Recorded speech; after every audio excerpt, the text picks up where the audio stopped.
Hey, hey, hey, it's Sanaa. How is everybody? I'm gonna wait for a few eyes to show up. It is 4:27 on a Tuesday. What is going on, everybody? What is going on? I see folks starting to join.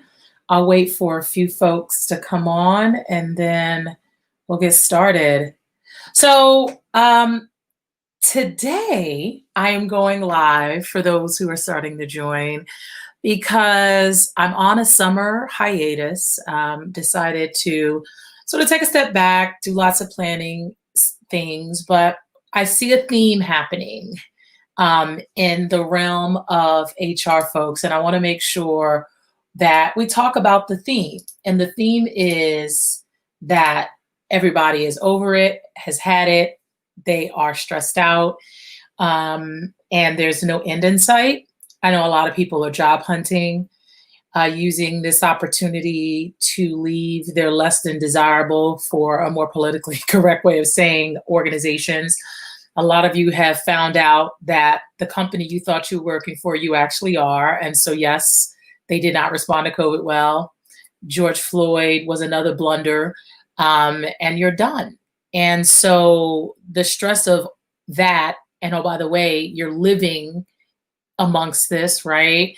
I know after George Floyd passed, I could not function. I was in a true communal mourning period and wasn't sure how to formulate what I needed because I had to mourn. But I just wanted to just reach out. Let's see, oh, who said, I wish I could see my LinkedIn's where it says, hey to my fave, because I can't see who's on that person.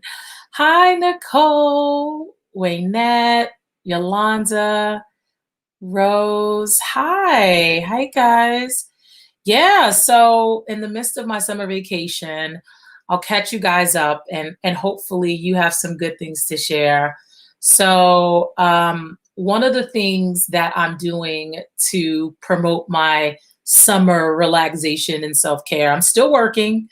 Nothing stops because it's warm outside, but I bought a zero gravity chair.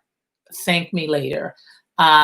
Sometimes, and I don't care if you don't have a backyard, a deck, you can have a zero gravity chair in the middle of your living room or your bedroom.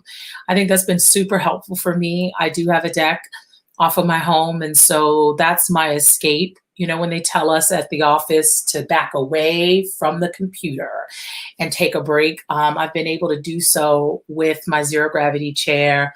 And what I love most about it is I can just lay back and release, which is nice, catch some vitamin D, because I need lots of that, especially now that we're in. But I've been seeing a lot of requests for diversity, equity, and inclusion, consultancy, resources.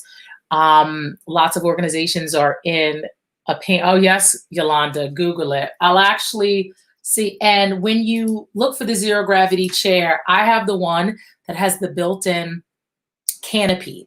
So the built-in canopy is everything when it's sunny out.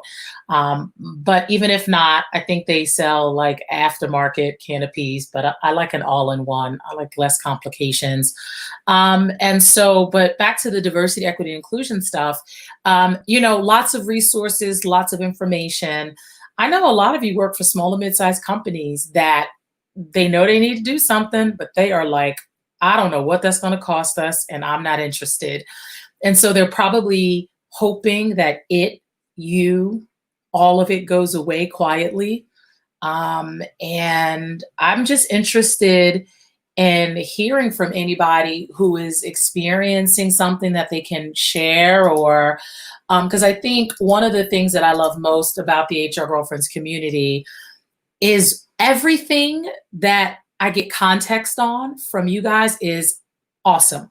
I mean, because, you are living it, but from your own perspective. And so I'm going to drop a link in here so that everyone, if you want to join me, so you can say hi and Tell us a little bit about what's happening. What do you need? How's life? You're going to see a link. You can join me live. You'll be brought into a waiting room area, and then I can bring you in.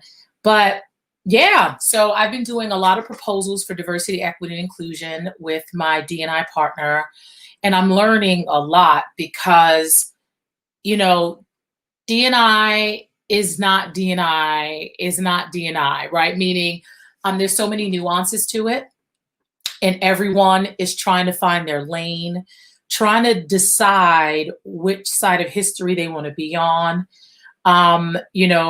Some organizations go, yeah, I like what other companies are doing, but I don't want to be the activist kind of company. We don't need to be on the forefront. We don't have to do those things. I just want to make sure that anyone who sees us as an option for employment knows that we believe in diversity. I know there are a lot of global companies that are having challenges because if you're a multinational company, global, and your headquarters is in another country other than the US, it may be hard for those individuals, that leadership, non-North America, to see the value in this uprising that's happening. Not that they don't understand it, but the context of their world is gender, right? The context of their world in other countries. Sure, there's racism, sure, there's other things, but I think my personal opinion from my life's experience is that US, we have a very, very complicated, intricate, unique race issue. And unless you're here and you've experienced it for all it's worth, some of it may not make sense to you. So I know that I'm working with some organizations that are trying to get their corporate headquarters out of the Europe and other places to at least get on board. You know, you don't have to understand it, but just know that it's important. And what else? Let's see. Hi. Oh, your current situation. Yeah, someone said it's tough out here. Hi, Rakia. Thankfully, not my organization. We're diving in. Oh, well, Pamela, I would love to hear about what your organization is doing. If you want, grab the link here that's in the feed and tell us what's happening. I'm sure your organization would love this complimentary opportunity to get shout outs. But if you're killing it or you have good advice, I come share it. Don't be embarrassed. I know a lot of people hate camera time, and yes, I'm live, so that makes it even more intricate. But you know, if you're interested in building the brand of you, every opportunity is a good one. So, well, most opportunities are a good one. And so what else have I been doing in these past couple of weeks? Let's see. Yes, coaching. I don't do much coaching. I am a credential coach through International Coach Federation, and I don't do much coaching because why I got the coaching certification is pretty interesting. You know, in HR, we're all about certs, all about leveling up. I just like having options. And my favorite HR pro, Pamela J. Green, started the HR Coaching and Career Institute. And she's like, I'm teaching HR how to coach. Let's get it. So I jumped in about three years ago, a little over 3 years ago, actually. I'm almost 4 to get certified. And I'm glad for okay, all right. So I'm going to put the link back in here. Hold on, Pamela. All right. Let's see if you can see the link. Okay.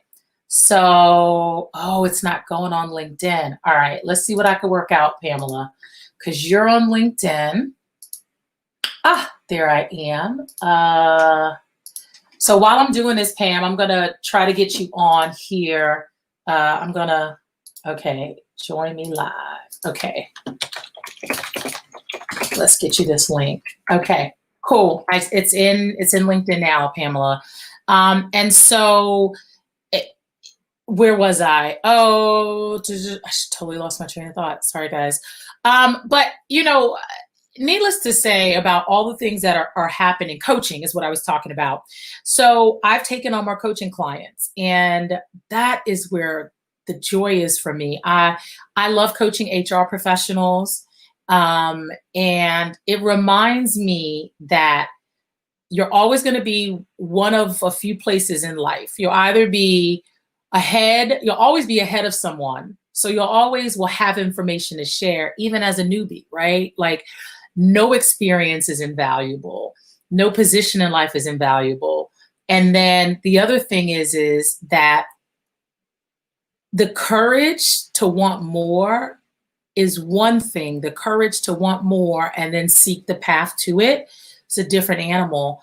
And I've learned so much in business that I started honing in on what is my coaching really supposed to be about. I remember when I started coaching, even though I'm in HR, it's not the go-to for every HR pro to want a career coach. Some people are like, heck no, just like every HR pro doesn't do resumes. But I knew career coaching was my sweet spot. There's something about somebody getting into an evolutionary period in their lives. I love change and transition and strategy. So that fit. But I realized too that running a business is a skill set that you have to have, even if you're never going to go into business. I can't tell you how successful I've been in HR consulting and just in the function of HR. Forget the fact that I'm the consultant, but just the fact that my brain now thinks like an entrepreneur, like a business person. And I now get what business leaders have been saying to us HR folks all along, right? We want you to understand the business of the business. They just were going about it all wrong. They just were going about it all wrong.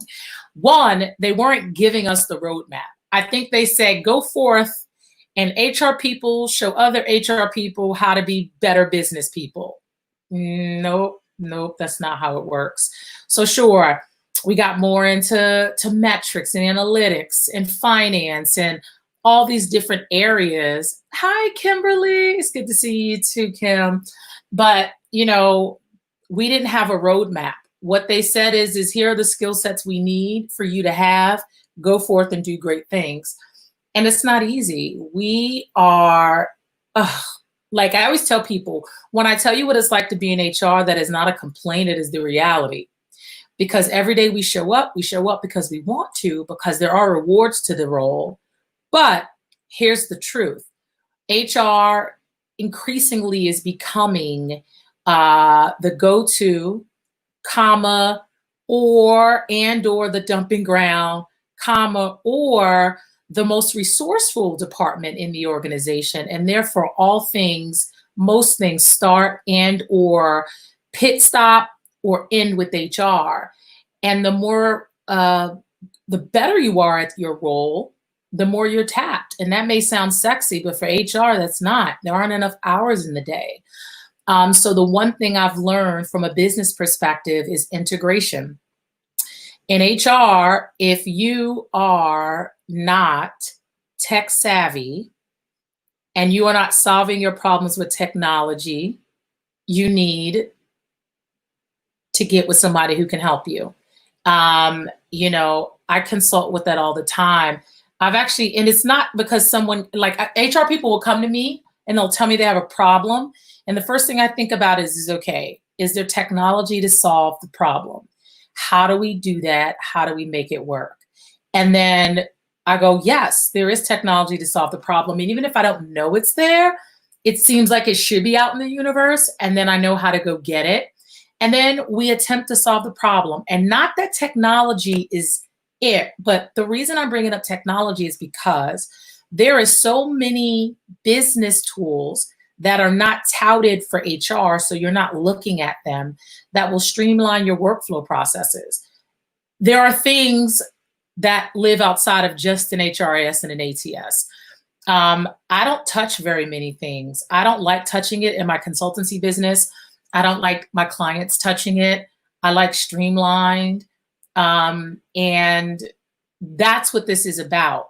If you have an end-to-end process, you need to step back, look at it, and how much of that can you not touch? For instance, I love Cognito forms, Jot forms, Gravity forms. Forms are amazing. And I use those forms often to collect data and uploads and documents and everything, right? Because you've got to get people out of email. You have to get people out of your email for your own sanity. If you are not using other means to collect data, whether it's documents, actual information, you are doing yourself a disservice. So for me, that's Pamela, did I lose you? I thought that I posted it. Let me, but yeah, I'm obviously having an ADD moment because I'm all over the place. But I just wanted you guys to know that that is basically one of the things that I've been doing is helping HR pros integrate, really think about their processes and how to make that work, right? Like even how structuring how your employees have access to you. We cannot be afraid to provide structure. We have to. HR can no longer be the free for all, right? Like there's a line between open door policy and then a free for all. And HR has to figure out the median, and it's not going to look the same for every organization. But we all know those things that are touted fires are not fires. And also, I'm a true believer in self-service. I don't want to touch anything. I don't want to touch it. I just want to know that I can go to a repository for it. Oh no, your cell phone died. That sucks, Pamela. But if you can try to get on, or anybody, if you want to join me, come click the link. Hi, Jarlicia. Oh, Jarlicia. Okay. So I just talked about coaching. Jarlicia, you gotta look. Talking about Jarlicia, if you're feeling brave, come join me. There, the link to StreamYard is in the feed in the chat. Take a deep breath and join a sister. So Kimberly wants to know, what about organizations who do not have the budget for technology? You think you don't have the budget for technology. See, that's where this comes, right? You think you don't have the budget because there are lots of tools that even at the free level will give you what you need. I have Cognito forms for one of my nonprofits. They pay $10 a month. $10 a month. We do everything on there. We do 360 feedback for external. We do all kinds of stuff. You know, document sign tools, Sign Now or DocuSign. Like you should not be emailing anything. And right now with everyone virtual, you should be having electronic signature processes like data collection, right? So it's that fine line between you advocating for resources that make sense, because what your leadership wants to hear is what are you going to do with that time now, right? And we don't need to come up with a fantasy list. We know what we do with the time. We just need to make the time, right? And so utilizing that, and I have great resources that I use. I've talked about them quite often. I promote them quite often, kind of just to get a budget approved to use Indeed virtual hiring events. Yeah, I get it. I get it. But let me tell you something. There are some tools. I don't want you to be afraid of it. There's something called lifetime deals. I'm a lifetime deal person. And there are a lot of the technology you're using now has been a startup in infancy. And what they do is they offer through certain platforms, lifetime deals, one price, one time, you try the system, the tool. If you like it, you keep it for that one price, or you give it back, you get your refund, no harm, no foul.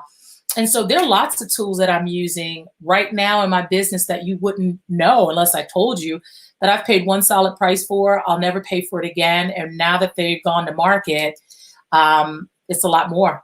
It is a lot more money. And so that is going to be it. Is not the way my brain works is everything is figure outable. It doesn't bother me, and it may not be now, but it'll be soon. And nobody stays anywhere forever. So the goal is that you learn these skills so that you can then be an even greater asset to the next organization. So I'm Pamela. Hey. Hi. Oh, technical difficulties. Sorry. No, it's okay. I can't hear you. Oh, okay. No. Okay, hold on. Let's see. Let me see. You see your microphone?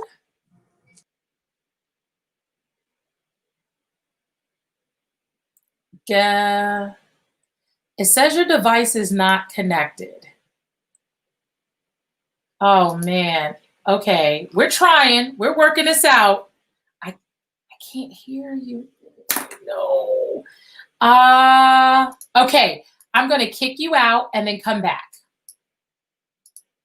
So Pamela, if you can hear me, you can hear Pamela.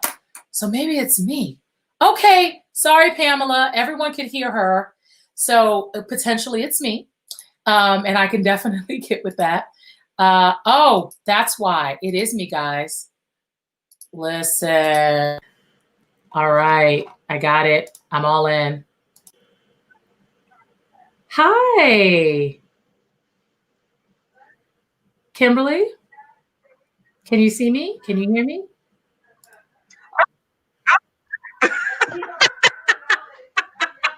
Yeah, I'm very savvy, as you can No, I had to get my audio together. I realized the one thing about my home office studio is that I have lots of ways to communicate. So I'm in my microphone now. So what's going on, Kimberly? There we go. Nothing much. Just at work, as you can hear. I had to put my earphones in. I got the broadcast notification that you're live. I was like, let me see what Sanaa's talking about today. Oh, all right. Well, Pamela, if you can hear me, come back, please. Come back, girl. It was me. It was me. That's cool. But so for anyone who wasn't keeping up with the chat or wasn't on LinkedIn and didn't see where your messages were coming from, Kimberly was the one posting about limited money, limited budgets, all of that good stuff. And so, Kimberly, like I said, making sure that you have the ability to come up with a strategy that actually works is going to be critical, right? So I think the biggest thing, honestly, is strategizing and understanding what's available to you. I have this saying, know what you're saying no to. And I try to live by that in everything, except for those pesky, what is that? Those HR demos. Okay. So sometimes I don't know what I'm saying no to, and I'm cool. But hi, Pamela. Can you hear me now? Oh my God, Pamela, it was so me. It was all me, all me. How are you? Good. How are you doing? I'm good. I'm good. I was just talking to Kimberly. Kimberly, meet Pamela. Hi. Nice to meet you. I was talking to her about, limited budget, but obviously lots of needs within an organization. Can you relate now or in some past roles? Yeah, absolutely. It's always a limited budget. And then training is always one thing that, gets cut as one of the first things. So yeah, it's a huge challenge. I was just commenting, I feel like our organization is going full steam. But I also work at an organization that does gender equality work. So, did I lose you? No, I'm right here. So we do some advocacy work. We're research, which it's Research NGO International. And it is interesting what you were saying about how it's different in, globally. It's different in different locations. So looking at race and ethnicity here, but not so much in some of our other locations, maybe looking at age or caste, class, gender. anyway, so in the DC office, we definitely put out a statement pretty quickly. And then we were getting a lot of emails going back and forth of information on anti-racism and what you can do.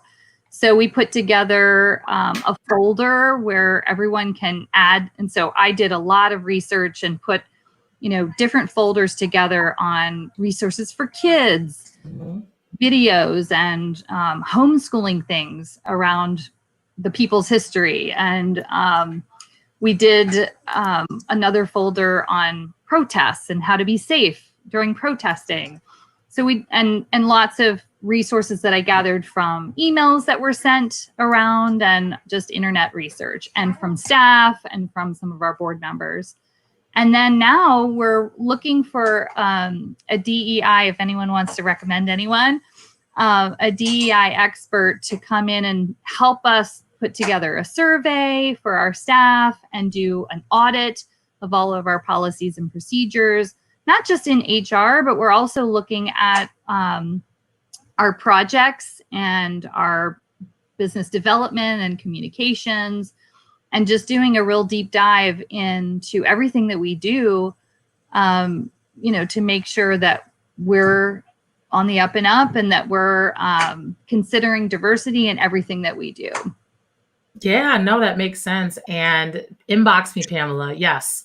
It's really interesting, right? So when George Floyd was murdered, I had these 2 events supporting Blacks in HR, Black women, then Black men. And I already am surrounded by amazing talent, whether they are in their own entities or otherwise. And it just gave me an opportunity to do work that I wasn't focused on, which is diversity, equity, inclusion, and belonging work. And holy cow. I mean, right now, I'm in the thick of doing those very things. Some people are coming to HR Girlfriends and our D&I folks because I've carved out this area, right, where we have amazing expertise. And so we're proposing guiding diversity councils and other ERGs because everyone thinks it's a good idea or the easiest place to start. But there's strategy and there's a whole lot that goes into that. And starting one of those without data, but looking at the right amount of data, what your goals are, having outcomes and having a goal, because the other thing is these individuals are volunteers. And a lot of times organizations make those types of groups that are very volunteer. They don't tie them to performance. They don't tie them to other opportunities for a succession. And so you need to make sure that there's a business case involved with how individuals, because you want individuals that are not only committed to why those ERGs and business groups are in play, but you also want to make sure that there's a what's in it for them and that leadership's on board, but not the kind of on board where they're just writing checks. If leadership is not at the table, often, not all the time, but often, you are going to find that you just have these groups who know that they can get funding and they can have food, fun, and fanfare, but there are no business goals tied to it. And you want that, right? Absolutely. Yeah. So we've been working on those strategies. We've discussed that, putting it into our performance reviews, adding policies to our board, and definitely our CEO is driving this and she's behind it 100%, which is really great. In fact, we went after funding for this project. Nice. We could do it because, we don't have a ton of money. These times are very rough for us as well. So we did go after some funding for it. Okay, so how does one go after funding? Or is it safe enough yet? Look, have you already put your app in and there won't be any threats to you guys? How much can you share? I probably shouldn't share much. Okay, no problem. It was a part of a grant that we received that we're doing many different things, and then we reallocated for this piece. Oh, it was more important. So is it that you went to the? Did you go to organization Sorry. and go to the granting organization and ask that you reallocate? Yeah. So we put a proposal together to do this type of work and to reallocate some of the funds that we were using for something else for this. And fingers crossed, I'm pretty sure they're going to accept it because we've had conversations, but it hasn't officially been accepted. But we're in the like we just put a whole huge PowerPoint together on all of the things that we want to do, and who, you know, we want to find an expert to help us. And so, yeah, but there's been phone conversations that they're on board with this. So, all right, Miss Teresa, to do that. And that's awesome. I mean, can I just tell you something? Do you know that one thing you said could change the trajectory for a ton of nonprofits? And I'll say this because that's why I didn't, you know, we don't need the specifics. I just wanted the how, right? Think about right now any contracts you have or any relationships you have, right? In which, you know, you understand that the partnership could thrive and or you could be best served by reallocation. That is an awesome strategy, Pamela.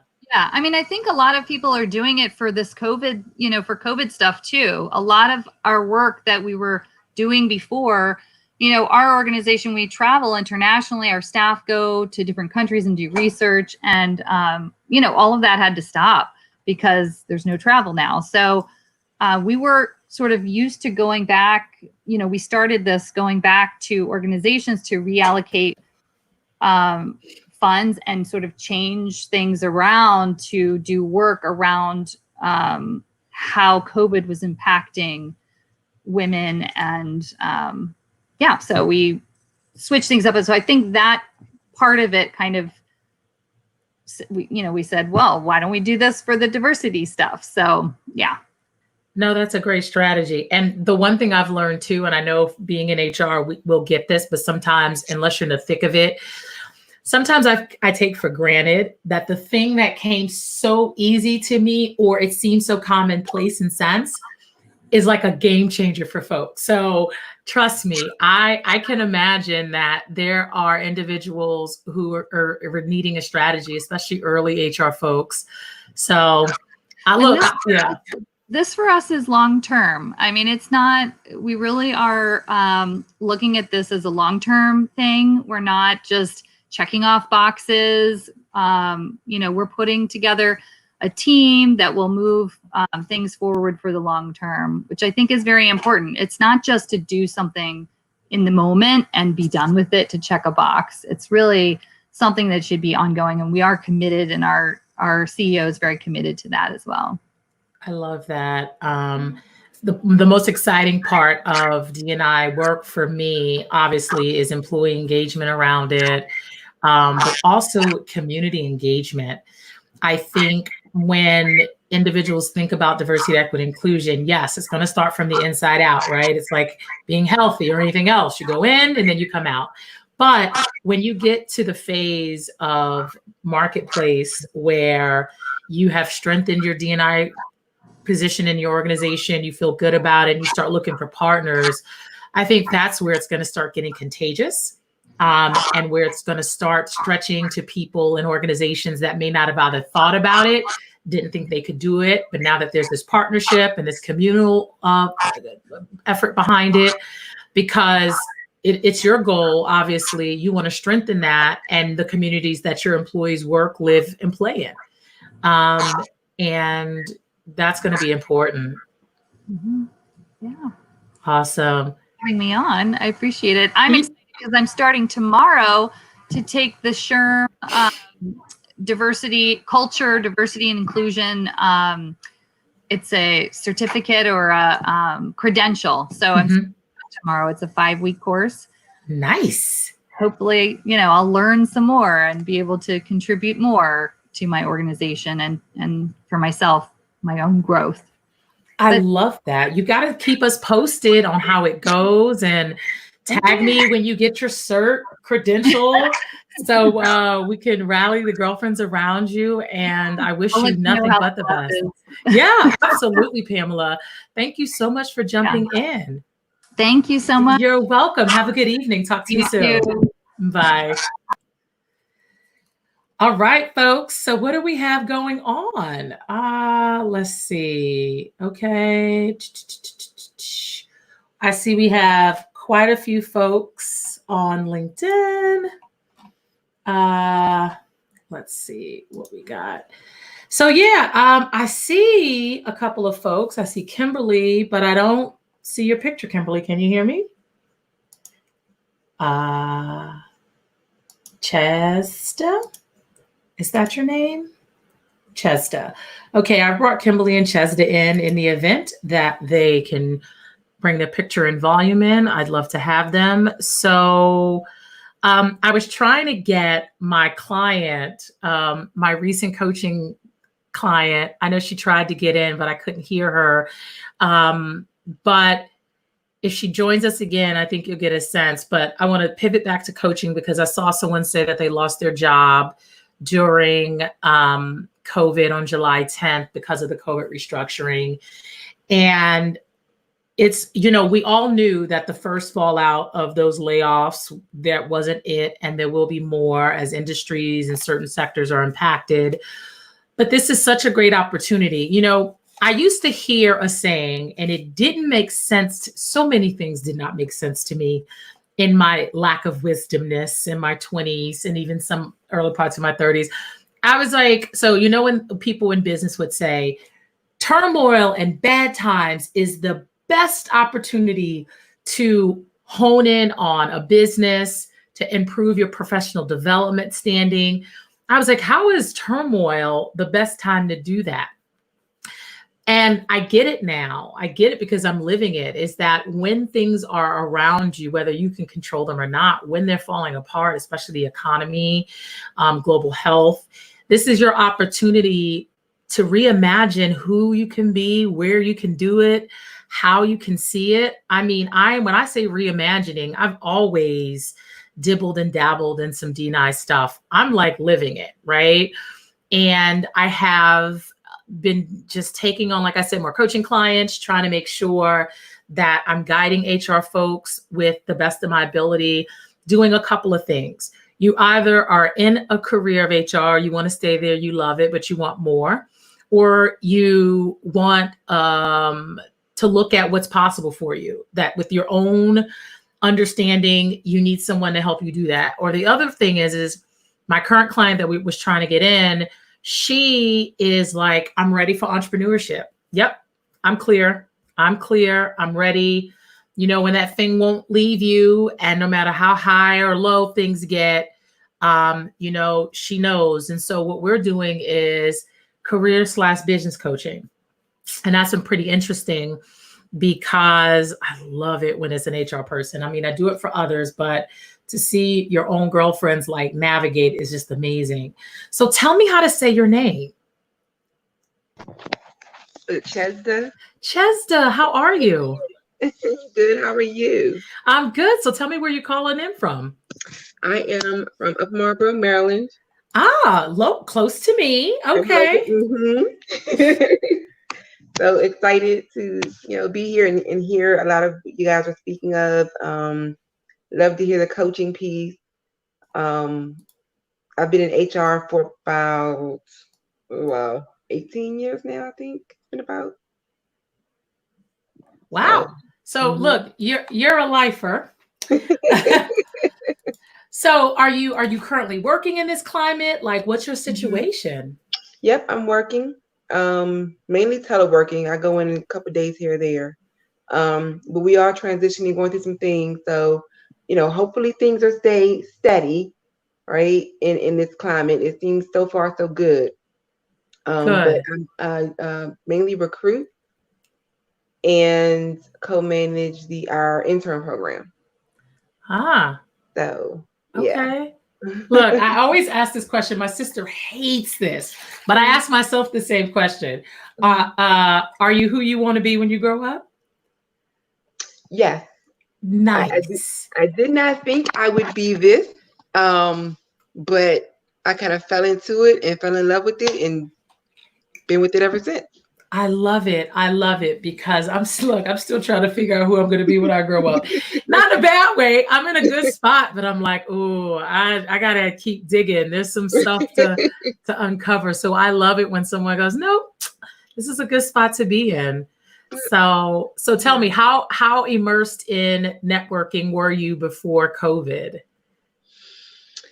I was in it not as much as I wanted to be, just because everything was so busy. But being able to slow down and kind of take things in a little bit more, I've been Yep. able to focus on networking and communicating with other people, and um, picking people's brains about certain things, different things, and taking more training courses, reading more. So yeah. Yeah, definitely. And I think that that's the other thing is, oddly enough, HR Girlfriends has been here since 2013, Hmm. and I'm super passionate about it. Anybody who meets me knows that. But it Hmm. wasn't until COVID that everything sort of just like did this big blow up. And I honestly know it's the same thing I've been saying, because I Hmm. realized it too. I was so busy building others' empires that I only stopped enough in my career Hmm. for breath when I was Hmm. like out of oxygen, right? Not like Right. preparing, not like stashing, not like Hmm. meeting people ahead of time. It was only in those dire situations. Hmm. And that was not serving me. And it does take some fine tuning. But I feel like this COVID situation, as unfortunate as it is for everyone, there are Hmm. so many opportunities available to us now. Yeah. Yep. It's a lot. It's like you said, being able to fine tune things, streamline a few more things, um, just to be able, so that when we do ramp back up, we will have a little bit more rhyme or reason to um what we like, how we do what we do, basically. Gotcha. Um, Gotcha. so yeah, it's unfortunate, but you got to find the benefits out of it. You got to find a way to make it what you need it to be. Absolutely. I mean, think about the opportunities. There was a time, when they started urine recruiting. So we have been indoctrinated to the talent shortage, right? To Hmm. the war on talent, however they wanted to coin it. And some of that's true, right? Which is why when the current administration put a halt on visas, some companies went bananas because Hmm. that's where they get their tech talent from, right? Right. Among other things, scientists, others. And the thing about it is we get as a workforce, as HR, we Hmm. get to rethink work. What are Hmm. your hiring strategies? What are Yeah. your right? Like Hmm. how if you could get the most intelligent mind out of Germany, Hmm. and you never could have otherwise gotten that person because you're Hmm. virtual. Think about how you could power your resources, your work, Hmm. whatever that line of work is. Hmm. And so it's just really opening organizations up, even the small ones, to Hmm. multinational, Hmm. right? And so I remember when there was a time when everybody in HR, or lots of people, wanted global exposure. Hmm. Everybody wanted to have marketable skills in global. It's not possible for everyone, Hmm. but now envision that, several years from now, most of us could potentially have global experience. Right. And Yeah. how awesome that would be. And it's funny, you were talking about technology, and having to be able to find different technologies to do different things. And before COVID, we had just started with like Skype for business. Hmm. But then of course, COVID hit, and so everybody had to go to telework mode, and it was trying to rush things in. And so it got the company to look at things in short order, of course. Um, but we finally got Microsoft Teams, and Zoom, and different things, and I call them my clients, with the hiring managers, to actually see that we could do successful virtual interviews with applicants. They always want the applicant to come, and it's great for them to come in and have that interaction. But they've been able to see that, okay, technology does work. Hmm. We can go to it. It can be Hmm. a go-to, Yep. and we can be successful. So They actually sent out something that said, hey, if we didn't have this pandemic or after the pandemic, how do you feel about teleworking and how many days a week? And I'm like, I actually get more done teleworking, right, than I do because I don't have all the interruptions. I can just, work-life balance is better. So hopefully, fingers crossed, it Yeah, becomes no, it stays a definitely. thing, I right? have a question for you. So my hmm question is, what are you going to be doing for your working parents? So we are, some departments is a little different, but we are actually, we do have the emergency FMLA for our frontline employees who, don't have the luxury of working from home, Mm-hmm. right? So we do have the emergency FMLA for them. But for those of us who are able to work from home, who are parents, we have that ability to work with them to say, okay, you're able to work from home, to continue to work from home. Each department will have their strategy in terms of checking in, meetings, things of that nature.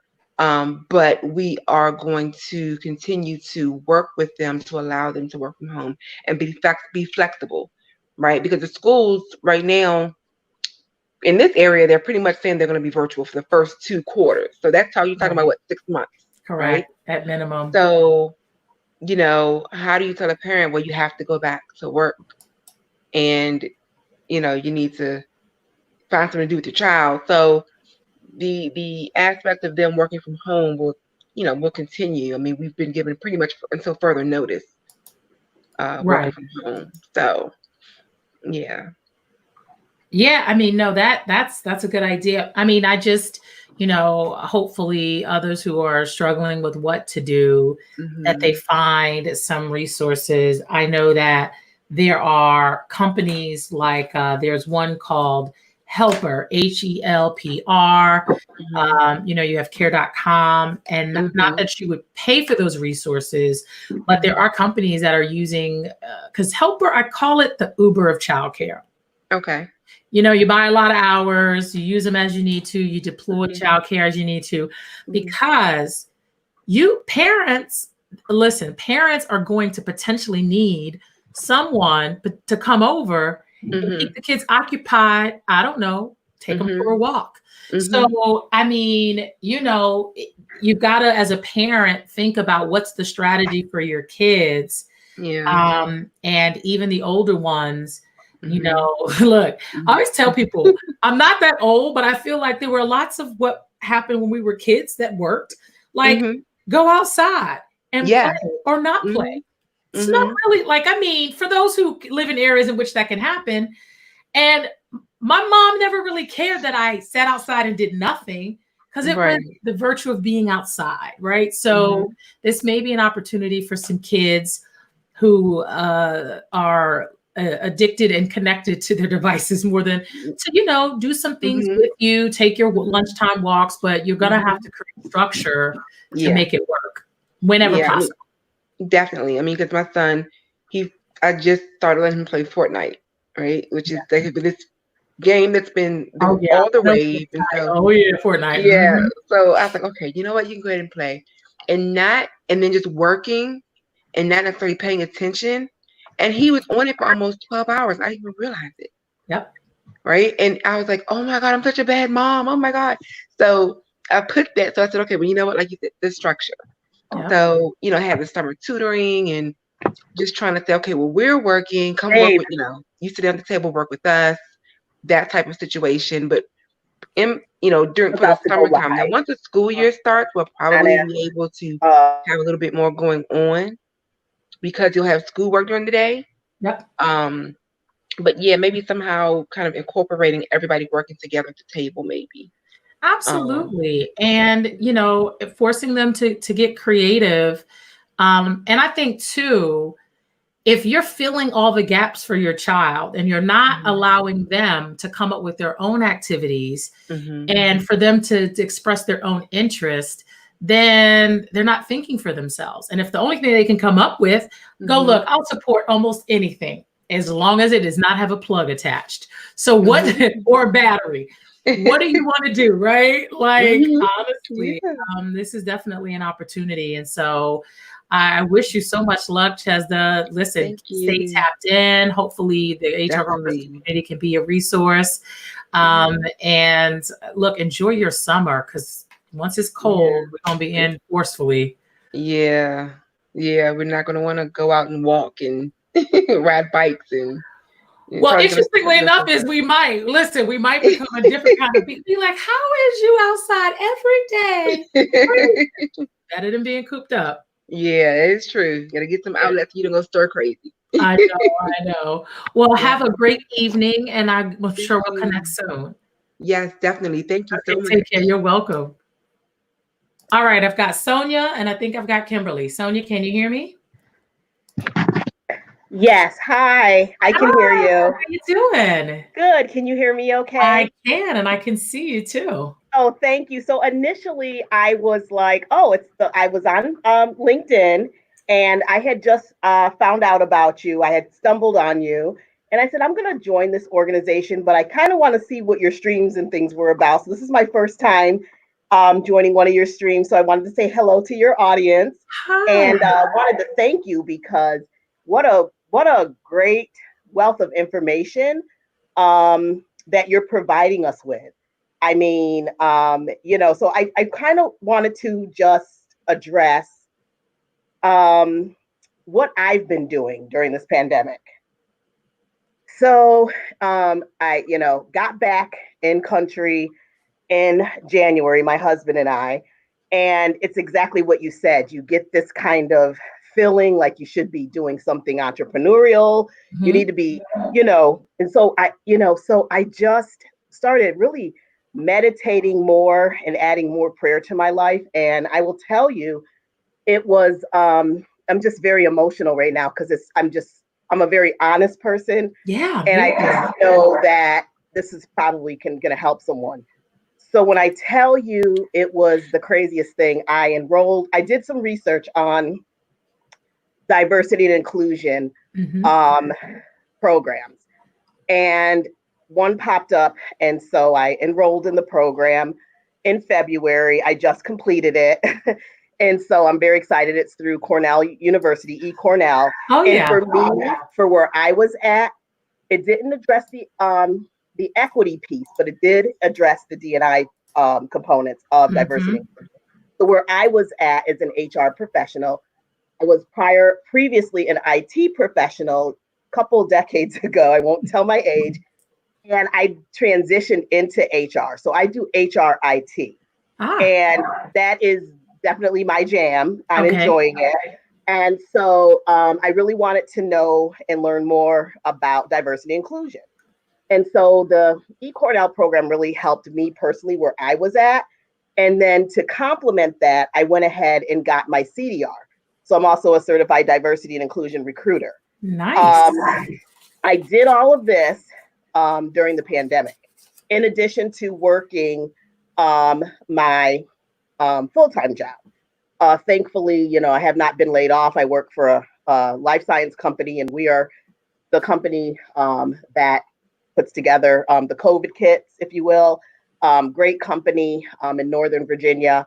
And so it was a blessing to be able to, obviously maintain my job as Mhm. well as complete this diversity and inclusion program because it's so important, especially with everything going on, just the pandemic and then the racial pandemic that's going on for people of color, right? Yep. And so, I said I was going to really make good use of this time. And I will tell you, it taught me discipline. It really taught me to get more it taught me to research and be more involved in more HR groups like yourself. So I'll be Mhm. joining HR Girlfriends. Good deal. Can't believe I never really heard of you all before. Have lots of friends that had heard of you and spoke very highly of you and your organization. So this has just been an honor. But I just want to say to people out there, like if you feel like you need to, you don't have time to do XYZ, this is the time to do it. This is the time to get on your grind and just do it because I'm going to tell you, none of us, because that I know of, have ever experienced anything like this. We will never experience, we never may ever again, hopefully, but we never experienced this. And it's so important to make use of these types of, opportunities as they arise. I've volunteered my services. I wanted to give back. So Nice. I've helped people with effective interviewing, resume writing. I just wanted to do something, volunteered my services. So I wanted to do that and give back. So this show has been very enlightening for me, just listening to everyone thus far. I'm learning a lot. And so I just wanted to thank you as well. You're welcome, Sonia. First of all, I love strangers. Girl, let me tell you, my dopamine gets high when I meet people that I've never met before because it's an opportunity to learn. And so one of the things I'm interested in finding out is, are your volunteer opportunities, are they structured, or are you just giving yourself within the community that you live, work, and play in? Yeah, it's a great question. I've just been volunteering my time, letting my friends know, if you know of someone, because everyone knows someone that was laid off, and they all know, I have the IT and the staffing background, and now, I'm a manager of talent acquisition. They know I'm pretty good at, connecting with people, listening. I'm a researcher. So anyone that I was kind of mentoring, if you will, and I don't use that word lightly, and it's not a lot of people because, time and it's not my space as of yet. Okay. So anyone that has asked me, will you mentor me? Will you help me? There is this, I don't know if you've heard of it. You may or may not have. It's a standout survey by Marcus Buckingham. No, but I'm about to write it down. And it is free. I actually got the book, and and what it is it's free right now. And it assesses you on your strengths. So it's really called a strengths assessment. Okay. I actually purchased the book. So is it Strength Finders? No, it's okay. By Marcus Buckingham. I'll put the link below here. Yeah, no rush. Listen, okay, the feed will be here. Yeah, so whenever you are done and we're done communicating. Yeah. But that's awesome. And so you took this for free on his website? On his website, and they give you your 2 top areas of strength. So these are strengths that if you join a company or a team, these are strengths that you bring to the team that, these are what I do. So mine was teacher and connector. And so it says, the teacher is someone who connects other people. I love people, and believe it or not, I'm an introvert. Very introverted. I believe you, because nobody would believe this either, but I'm an extroverted introvert. I'm an extroverted introvert, but I'm high enough on extroversion that you can be confused. You're like, no, she's so gregarious. Yeah, but I like being alone. Yeah, absolutely. I totally get it. Being an introvert, I get my energy from myself. And my mom always taught me that, you don't give all of yourself to anybody. Your cup runneth over. That's a spiritual thing. Oh yeah. And so you give your leftovers, because if you give all of you, you won't have anything to give to anyone else. So there's periods of time, my husband knows I gotta wind down, I gotta woosah, I gotta go back meditating, and I gotta replenish, right, my energy. So I love helping people. That's my thing. Get to that next level, reaching their highest potential. Someone did it for me. It's just, as I've gotten older and have grown in my profession, it's just so important for me to give back. It costs nothing. So these are assessments that I send to some of the people so I can get to better know them. So when I'm assisting them with their resume writing and helping them with effective interviewing processes and things like that, so they're comfortable and they know how to connect. Because there's just people that are losing their jobs that, quite frankly, have been on their jobs, 15 plus years. They haven't interviewed in, 15, 20 years. Yeah, easy. And so, yeah, like one lady I spent 3.5 hours with. She ended up getting the job. but I went down a sleuth of questions. Yeah, we went down her entire job description, 50 something bulleted points. And I said, maybe answer it like this, or maybe, and she says, I'm so glad we did that. We prepared, preparation, because I don't know if I would have got that job. And that was really just because we went through the preparations. Nothing that I did. We just went through the bulleted points, I'd argue with you that it is something you did. I mean, yeah. So there were a couple of things you said that I've been taking notes. So you said that you've been mentoring and you don't, you say, but the thing about it is I just said this earlier in the broadcast, everybody has something to bring to the table. I always tell people right now, most coaches aren't credentialed. And the reason is that, yes, the word coach has, just like consultant, it can be used loosely or tightly. But the thing is you don't need credentials for certain skill sets, right? Like the credential makes you more marketable. It can potentially add to your knowledge. But more than likely, at a certain level in your career, you've got something to give. And even if you're in your infancy in a career, you can tell people who want in. You got that leg up for them. So I would argue that it was you because, one, I'm learning from. So it's so funny how business helps me see all the things in HR that people talk about, right? Like the brand of you. Sonia, you resonated with that woman. She may not have resonated with me, right? So there was something about you that she resonated with. And then from the resonation, you then had this session of 3.5 hours where the way you communicate, the way your style of teaching, all of those things, she was able to receive it. And you had enough wherewithal to walk her through and answer questions. Listen, I don't have your experience, and I could have done the same thing, but it may not have the same results. So I always am like, do not discount your contributions at all, because those things are real and you worked hard for them. It's funny in consulting, and some people may know this, that some people go, oh, that's a really high fee, per hour. You're like, you are paying for an accumulation of my experience. But I'm only attractive to you because of the accumulation of my experience. So, right, like we wouldn't be having this conversation if I wasn't at a position to charge the rate, the thing. But I also understand that you may be thinking, like, God, that's a lot. Well, yeah, I mean, but also if you could do it, whether it's time, expertise, you'd probably be doing it, right? So just teaching ourselves not to sell ourselves short, like hands down. Something else you said, Sonia, about mentorship. I've been really trying to communicate along the HR Girlfriend's journey about how individuals need to see mentorship very differently. And you hit the nail on the head when you talked about the lack of time.